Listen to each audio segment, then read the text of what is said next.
On January 5th, it was leaked that Wizards of the Coast was looking to revoke key aspects of its long-standing open games license, a contract that for decades has allowed countless players, content creators, and publishing companies to use Dungeons and Dragons material in their own products. This license not only facilitated for endless community-driven creativity that is seldom allowed under capitalist-based copyright laws, but quite literally saved D&D from making its stuff saves in the early 2000s.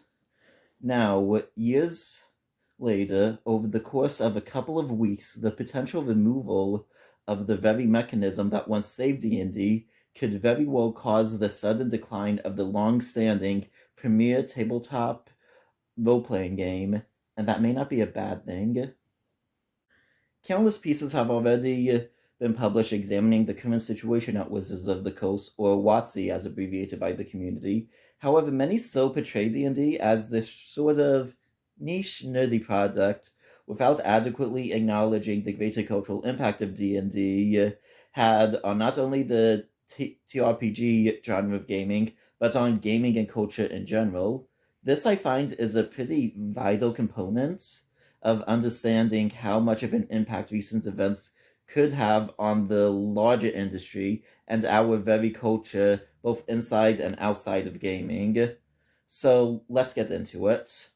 To understand how I look at D&D, it's important to understand how I see art in general. I believe that you cannot create a truly original form of art. Rather, art is a beautifully collaborative and iterative process, with each artist building off works that came before and working it into a truly transformative piece.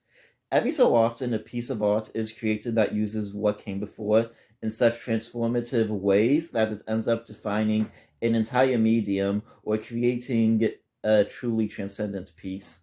Think of something like how the original Star Wars took inspiration from virtually every genre of cinema: war movies, samurai films, the classic westerns, sci-fi serials, space operas, Disney and real-world fairy tales, the worlds of nice, fantasy, Eastern philosophy, and even racing films, then gave these genres a sci-fi coat of paint and used groundbreaking visual effects and cinematography to make a world where all of this can coexist and feel massive and lived in, giving us a film that is not only deeply baked in the familiar and nostalgic, but one that still feels original and subversive. One movie that can both represent the decades of cinema that came before, but also continue to influence and be referenced by blockbuster after blockbuster and entire genres of storytelling as they take the innovations Star Wars helped to popularize and try to emulate a success.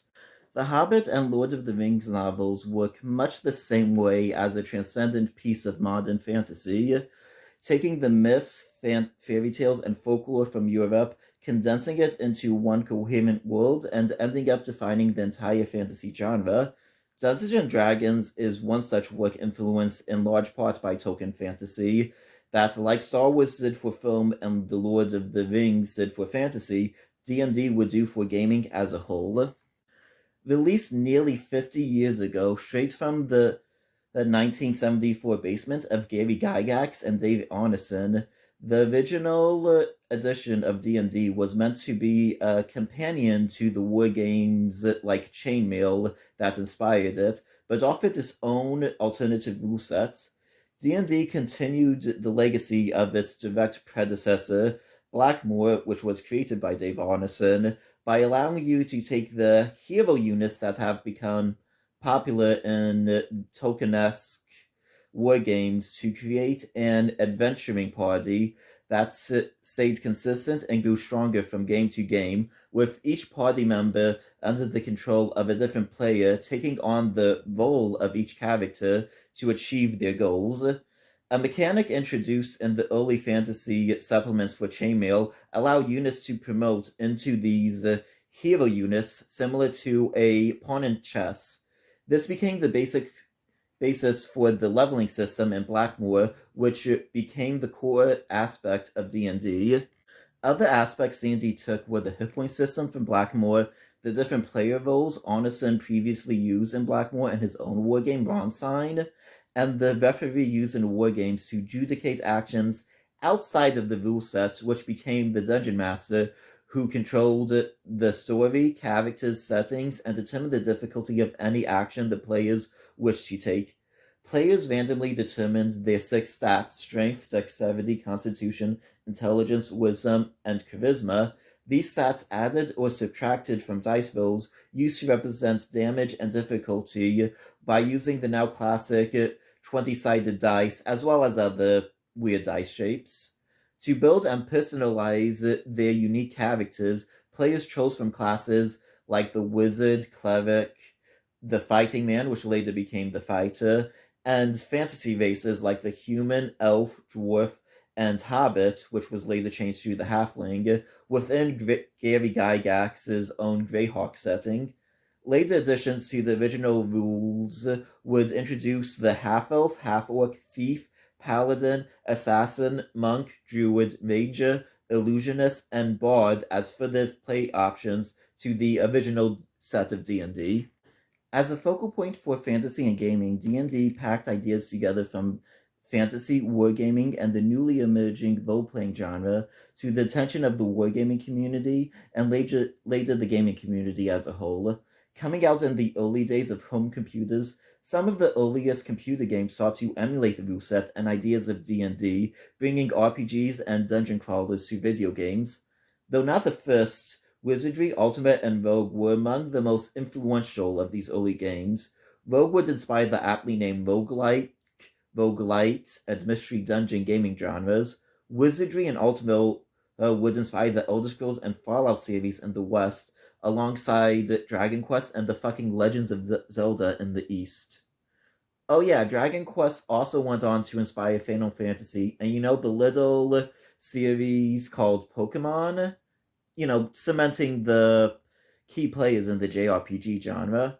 These series have the core aspects of D&D baked into their DNA, with stats, player/party customization, and classes, hit points, RNG, critical hits, dungeon exploration, and a leveling system where your characters become stronger with the more enemies they defeat.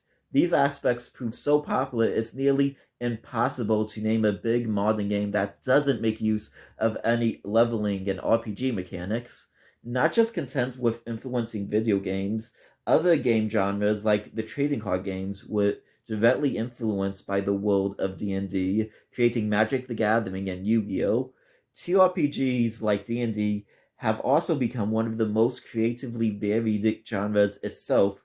You can find roleplay systems for superhero games, westerns, teen romances, monsters of the week, horror, science fiction, historical realism, sitcoms, and so on and so much more. Systems can be as complex or as simple as you wish. You can play with dice, coins, tokens, spin wheels, random number generations, or even a Jenga tower in games like Dread. Needless to say, I do sincerely believe that D&D's impact on the gaming landscape is similar in scale to the impacts works like Star Wars have had on film or Lord of the Rings has had on fantasy. And this impact has continued to this day with works like Stranger Things and Critical Role, bringing new generations to the widely accessible 5th edition of Dungeons & Dragons and other TRPGs, influencing the next generation of storytellers and game designers as they explore the boundless creativity and self-exploration afforded to them by TRPGs. Not to mention how the deep personalization available to people playing them has allowed TRPGs to be embraced by marginalized groups such as the LGBTQI plus group community and friends as a way to build community and explore their identities. In fact, D&D has been found to encourage socialization on a weekly and bi-weekly basis, problem solving, and developing moral judgment in multiple modern studies. All this points to D&D and TRPGs having a profound impact on those who play, as more in our current generation are being introduced to and exploring themselves through D&D. I believe we are raising a large generation of deeply compassionate, creative, and cooperative storytellers, creators, designers, and players. So where does open gaming fit into all this? So in 1997, TSR, the company that held D&D, became bankrupt and was bought by Wizards of the Coast. the same publishing company for Magic of the Gathering, WotC then took over publishing of the third edition of D&D before WotC was bought by Hasbro in 1999. To avoid the mistakes of TSR, who were notorious for trying to sue people publishing their own TRPGs and D&D original content, going so far as to try and sue D&D's co-creator, Gary Gygax, after he left the company to work on other RPGs, a new strategy was devised: open gaming. You see, it was costing a lot of money to produce supplement material, which could include lore books, unique adventures, settings, player options, miniatures, and maps, which were vital to the game's success, but not as big sellers as the more core books. Essentially, everyone needs the player's handbook, but not everyone is going to play Tomb of Annihilation. But if there isn't a lot of this more niche content being published, players would stop playing or move on to different, better supported systems. As such, open gaming was a way for third parties to legally sell supplement material to keep the game alive, allowing WotC to focus on the better selling core products. This was done through the Open Gaming License, or OGL. This was a license that stated what content was and what was not allowed to be published as D&D compatible material. 3 would be published under the OGL and essentially allowed third parties to come up with and sell their own adventures using D&D, so long as they credited the original creators and did not infringe on what was under WotC's copyright, which was clearly stated under the OGL. The OGL was written in such a way to be irrevocable, meaning WotC could never retract the OGL outright. However, Hasbro did retain the right to terminate the license for an individual publisher at any time, in which case all their products must be pulled and can no longer be produced or sold.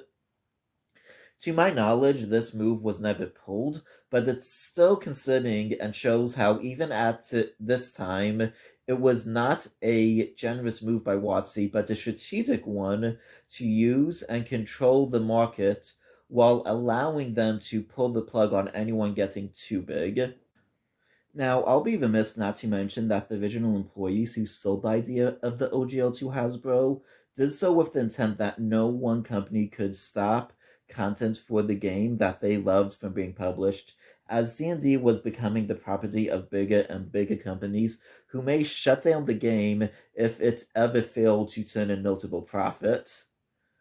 Though the intention of these employees came from a good place, let's keep in mind going forward that Wizards and Hasbro are still companies and are incapable of sharing in these good intentions due to the very nature of capitalist for-profit organizations. Nevertheless, the original OGL was a huge success, allowing dozens of companies to publish D20 trademarked content and even more new creators to come out and sell their own work. Today, the OGL is credited as a massive component of D&D's success and legacy after the 2000s. Many of the game's current creators got their start with OGL content and made D&D ubiquitous in the TRPG space more so than it already was. After all, if I'm looking to publish my own RPG or adventure, it's much easier for me to publish under the OGL and already have access to all this great content and dedicated player base, rather than going for a more niche system which may require us to draft a new contract or even make my own system and contract to get open resources published for my game. However, all the time, Wizards was not seeing as big a share as they were hoping at the time. For example, third-party content being published was of higher quality than WotC's own, causing them to try it and take a bigger share by releasing 3.5 edition in 2003.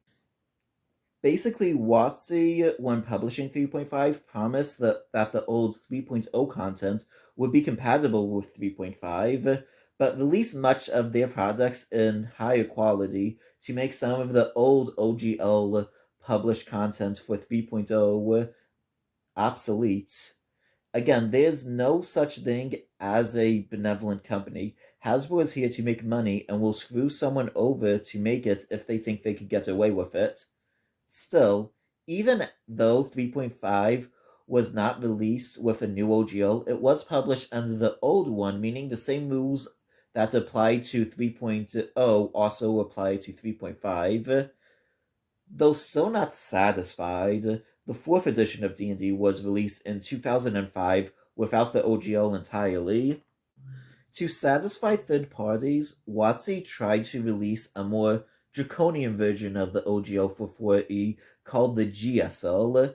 This version included unpopular additions like an upfront cost to use and a poisoned pill that revoked the old OGL if you publish under the GSL. Basically, if you use the GSL, you can't publish under the OGL, or if you want to publish content for 4E, you can't make or sell content for 3E or 3.5. These clauses were removed after community backlash, but the uncertainty and restrictiveness of the GSL remained. In this time frame, WotC created their biggest competitor in the marketplace, Paizo. Previously, Paizo was created by WotC employees to continue to publish Dragons and Dungeons magazine for Wizards when they no longer wanted to take up publishing costs. When Wizards put an end to Dragons and Dungeons, Paizo created a new project, the Pathfinder Adventures, to publish and sell to their subscribers from their magazine. These were adventures for 3.5, published under the OGL. Now, Paizo was planning to simply adapt these adventures to 4E once the GSL was released, but all this BS calls them to drastically change course. This will be a pattern later. As such, Paizo quickly published their own TRPG called Pathfinder, which was based on 3.5 and used the old OGL but updated some of the rule sets and added more content. This caused Pathfinder to be seen by fans as the unofficial D&D 3.75, just using Pathfinder's own characters and settings.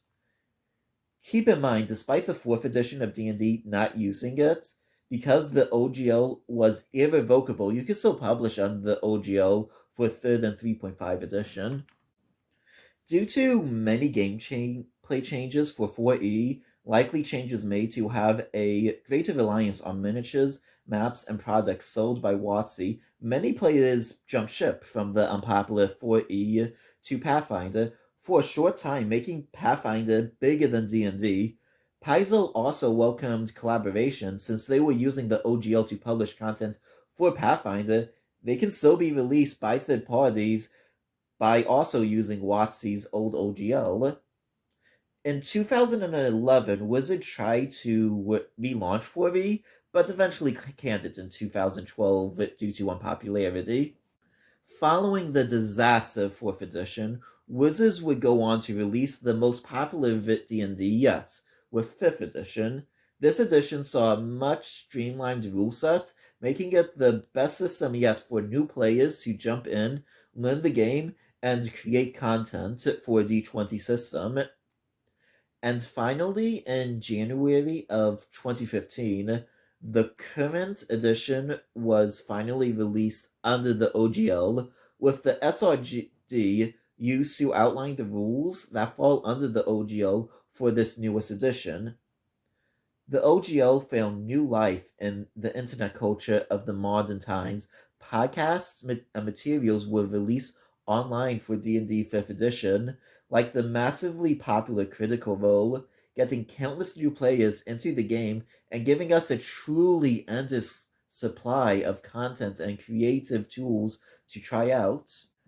Pathfinder would go on to evolve in this time as well, creating Pathfinder 2nd edition, which created their own modern and unique system, still based on D&D, but distinct enough to be more of its own thing.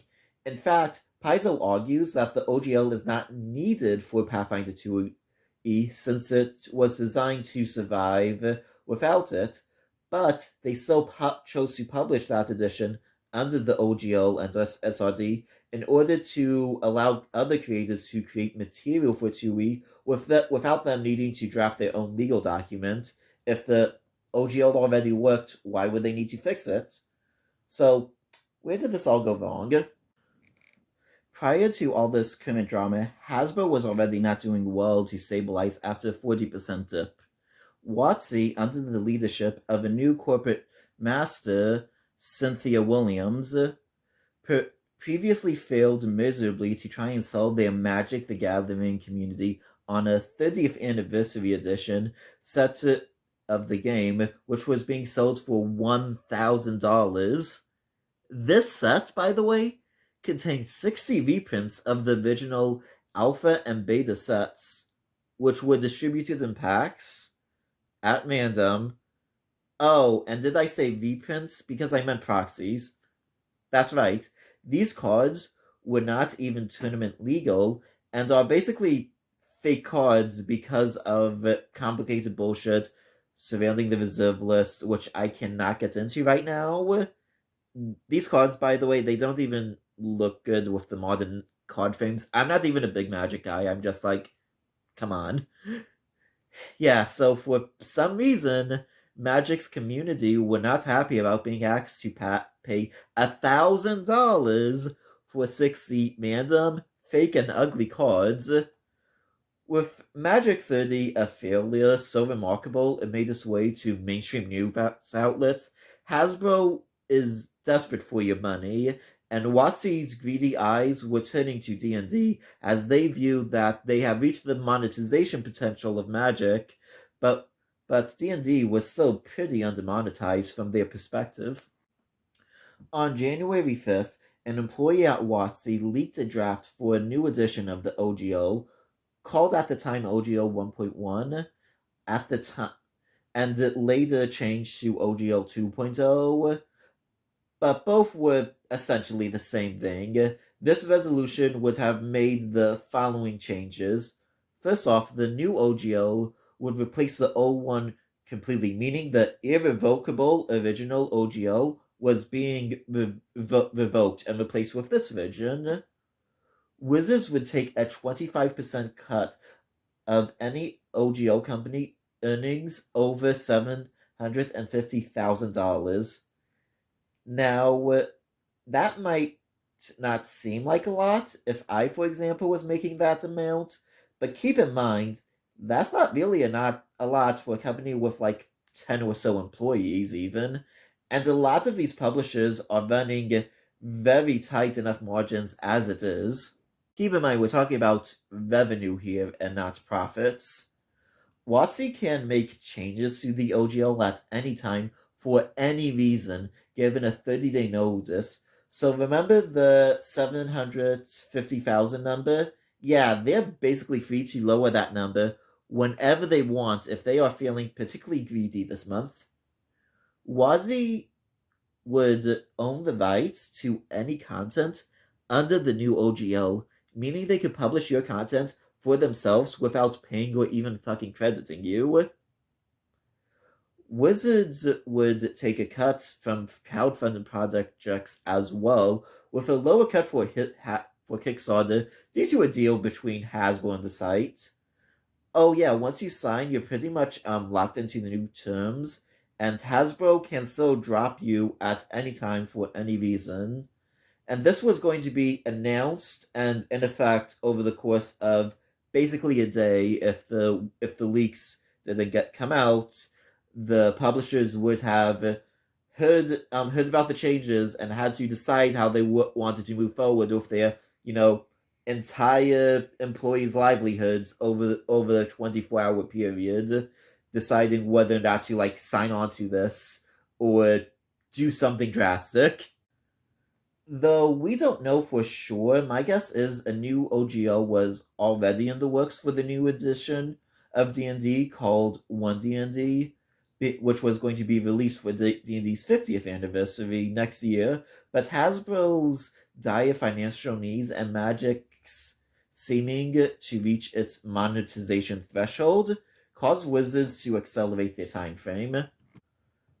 Regardless of what the initial plan was, These leaks caused shockwaves in the community, causing a massive and pretty united public backlash from the community and publishers speaking out in solidarity, quickly garnering the attention from the larger public and content creators, normally pretty disconnected from the D&D ecosystem.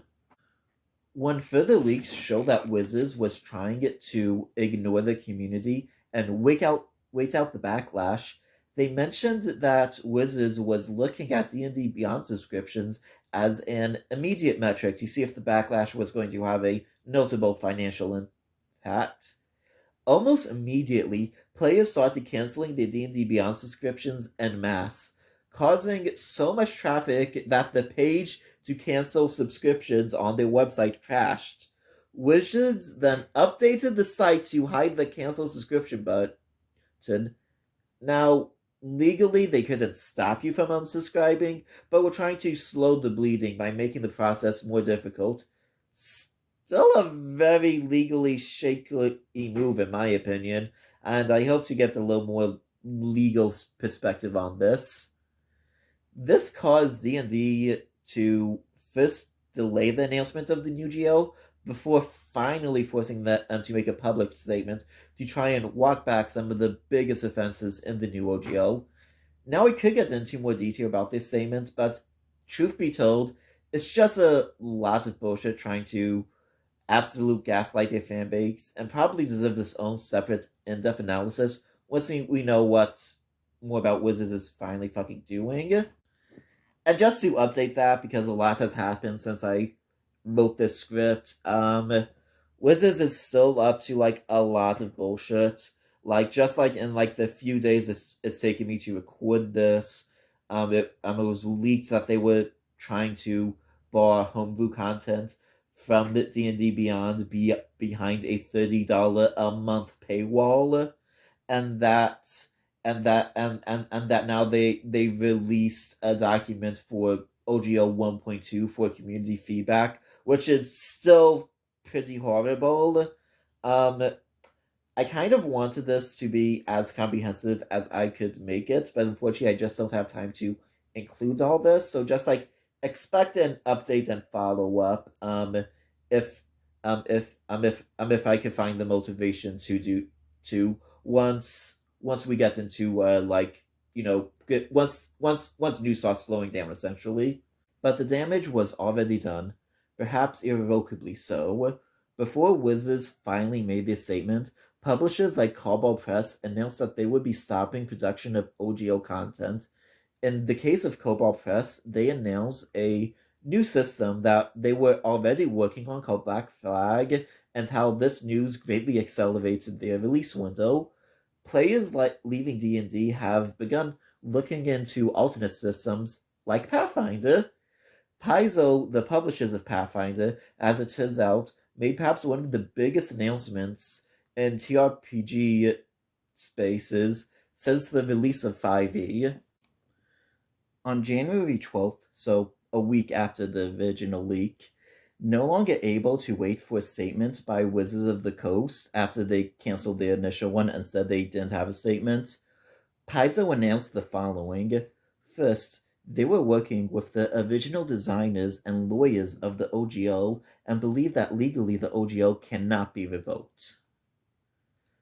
That they would cover the legal fees of anyone trying to publish under the old OGL and to hold Wizards to account.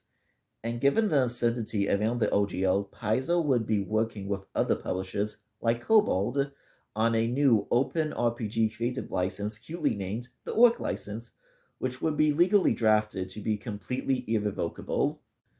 Not only will Orc be flexible in order to have multiple TRPGs published under it in order to allow publishers to collaborate and publish content for these RPGs like Pathfinder, 2e, and Black Flag, but the license will not be held by Paizo, but will be held by a non-for-profit company like the Linux Company.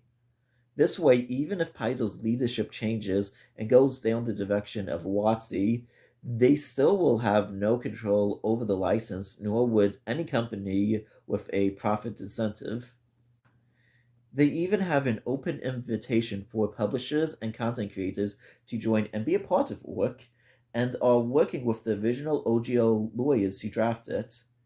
Now, this all sounds great, like really great. Until we see this new license, though, in front of us, we need to hold Paizo to the highest possible standard.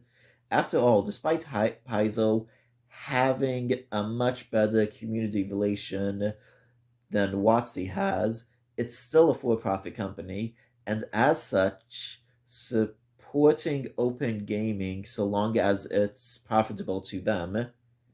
As such, they may take advantage of the public backlash to WotC to play the lesser of two evils if they end up having to walking back some of their promises.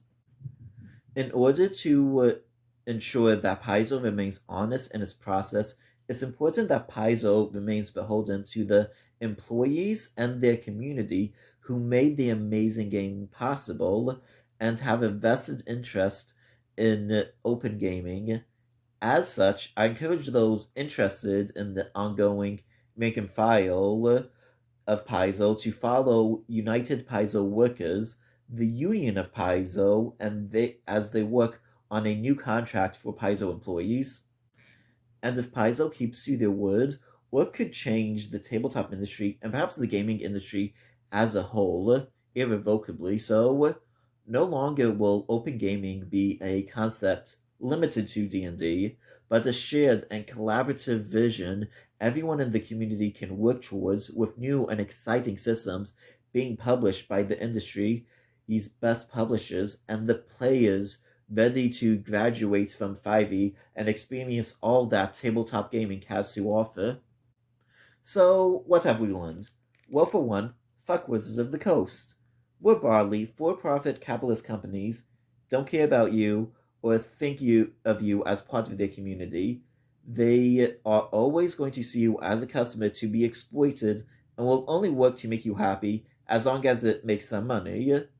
The idea that these companies seek healthy competition to create the best product is a capitalist myth, and the true competition comes from how best they can exploit their consumers. Second, open gaming is something we're going to have to actively fight towards. User and fan created content is often the best out there. See any Skyrim mod or Pokemon fan game. And it sucks that too often we have to work under these capitalist copyright laws that can last 2 lifetimes thanks to Disney. When ideas and systems are free for all to use, the sky's the limit on what can be created, and our work shouldn't be at the mercy of companies like Nintendo, Hasbro, Bethesda, or Disney, who can change their minds at any point concerning their precious IPs. Copyright needs to either be abolished or severely limited in order for future innovation in these industries to really flourish. With Mickey Mouse set to enter public domain next year, don't be surprised for copyright law to be a very big deal all of a sudden, as the Disney company once again scrambles to change the laws in order to protect their golden goose. Third, we have the power to take our communities back from corporations. Over the course of just a few short days of solidarity between the D&D community members, we were able to not only shut WotC down, but completely uproot the entire D&D ecosystem, with countless players and publishers leaving to never come back. If the Orc license succeeds in its original goals, a new age of open gaming and resource sharing will be possible, allowing for the boundless creativity in the most influential genre of gaming, leading to a new renaissance, perhaps going so far as to influence the games and media of the future, much the same way D&D has influenced the games of the past and present. Fourth, all it takes are a few workers to start the greatest change. There's no doubt that without the WotC workers who have leaked all this crucial information and continue to do so, the community would have not been able to organize and retaliate as thoroughly as they did. It is these nameless workers who are the real heroes of the countless realms of TRPGs today, and why, if we want true community gaming, we need to do better to mobilize and empower these workforces. To anyone still working at Wizards of the Coast and Hasbro, I encourage you to get organized and unionize. WotC has proven that they do not care about their communities or their workers who they have ignored through this entire process, many of which got their start in the OGL space. It's time to let them know that they can't ignore their creators and workforce without consequences. Solidarity to the workers at Paizo who have started their own union and the rank and file of Paizo who are making the orc license possible. Solidarity to the leaders and rich community of players, storytellers, and content creators, and third parties who did not hesitate to pull out when their allies were under attack. Solidarity to those outside of the community who did their best to pick up the story and bring it to mainstream attention, and solidarity to the future generations of players, content creators, and storytellers who are trying out these amazing new systems and exploring them with such amazing games and with such a beautiful community.